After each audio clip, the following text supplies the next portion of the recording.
E aí, tudo bem? Meu nome é Bruno Werneck, eu sou engenheiro em eletrônica pelo ITA e hoje eu estou aqui para conversar contigo sobre um momento que talvez você esteja passando, talvez você conheça alguém que está passando por este momento, que é a preparação para um vestibular super concorrido, como é o caso do ITA, do IME, da AFA, da Escola Naval, enfim, esses vestibulares super difíceis. Eu lembro que na época que eu comecei a me preparar para o vestibular do ITA, eu não fazia a mínima ideia sobre nota de corte, média dos aprovados, estratégia que eu deveria adotar para fazer uma boa prova. Enfim, eu estava totalmente perdido, né? E quando foi que eu comecei a encontrar as respostas para essas perguntas?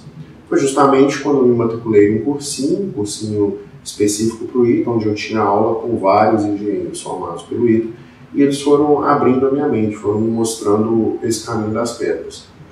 E eu tenho certeza que depois que você assistir esse vídeo, você vai ter uma boa noção sobre o que está por trás das estatísticas que o próprio ITA divulga no seu site. Por exemplo, o que você pode dizer a respeito da nota de corte?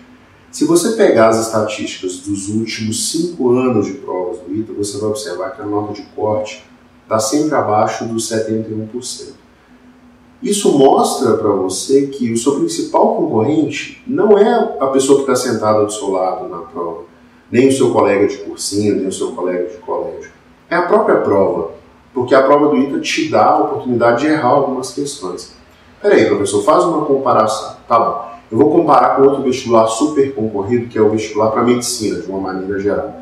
Se você observar as estatísticas dos vestibulares de medicina, você vai notar que para ser aprovado, você precisa acertar a prova quase toda, você precisa ter índices de aprovação muito próximos dos 100%, acima dos 90%, ou seja, é muito difícil, você não pode cometer nenhum deslize.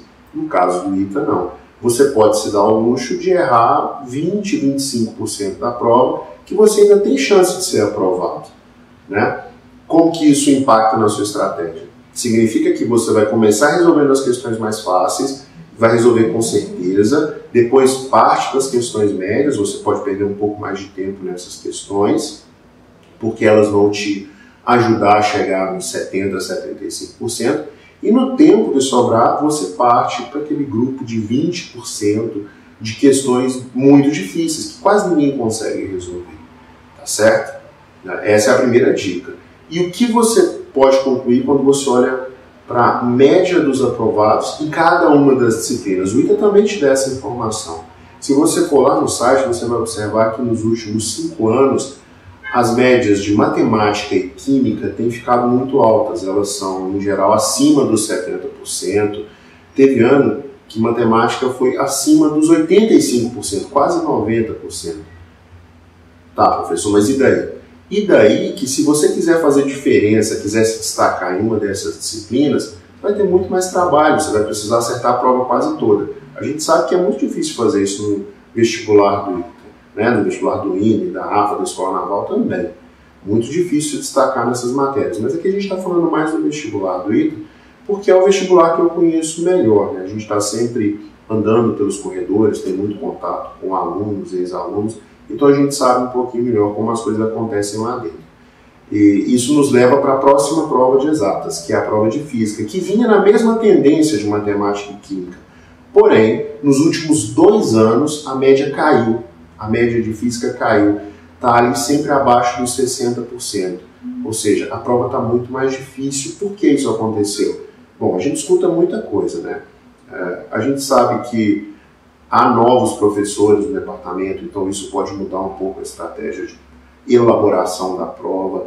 Eventualmente a banca mudou a própria estratégia de criação e seleção das questões, enfim. O resultado é uma prova de física mais difícil, porém mais difícil para todo mundo. Se você quiser ganhar 20 pontos em 100 na prova de física, para sair dos 60 para 80, você tem que se destacar demais em relação à grande massa de candidatos e em relação àquele grupo que realmente é aprovado. Então, física também não é uma matéria que você vai conseguir se destacar com muita facilidade. Sobrou português, que é a última matéria que conta realmente para a nota. O que a gente observa em português? Nos últimos 5 anos, a média dos aprovados em português foi foi sempre abaixo dos 65%. Espera aí, isso é menos do que um aluno do ITA precisa tirar ao longo do curso para ser aprovado nas disciplinas, né? O que isso significa para você? Bom, isso te dá um indício de que os alunos do ITA não são lá essas coisas em português, né? Tem esse indício. Quando você estuda lá dentro, quando você conhece os alunos, faz trabalhos escolares com eles, você vê que realmente o português não é a matéria mais forte. Eles escrevem direitinho, fazem tudo direitinho, mas não com tanta habilidade quanto a habilidade que eles têm em matemática, física e química, né? E eu lembro que eu tinha alguns colegas, eles eram as exceções, que se destacavam em português, que escreviam muito bem, e eles contavam que foram muito bem na prova de português no vestibular, e talvez por isso foram aprovados. Eles perderam pontos nas disciplinas de exatas, mas compensaram em português, tirando 80%, 90%, né? Então, se você conseguir fazer isso, aí sim você se destaca da maioria. Você consegue se destacar. E o que você precisa para conseguir nota muito boa em português? Você precisa fazer muita redação, saber a gramática direitinho, então precisa ler bastante. E essa leitura também vai te ajudar a interpretar os textos, vai te ajudar a interpretar as questões de literatura, você tem que ter uma boa visão da literatura, e aí você se destaca em português. Saindo dos normais 60%, ou seja, a média da galera em português, e partindo para 80%, aí sim você tem pontos para compensar perda em outra disciplina durante o vestibular. Por que a gente falou sobre o vestibular do ITA? Porque é o vestibular que eu conheço mais, o vestibular que eu tenho mais facilidade, é a instituição onde eu tenho um trânsito melhor, né? Então eu consigo falar com mais propriedade.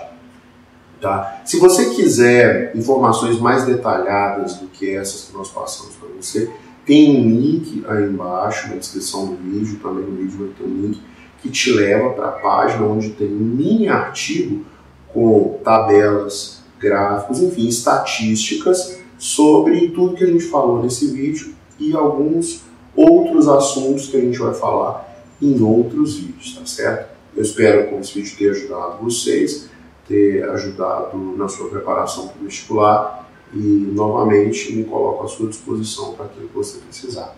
Um grande abraço e até a próxima.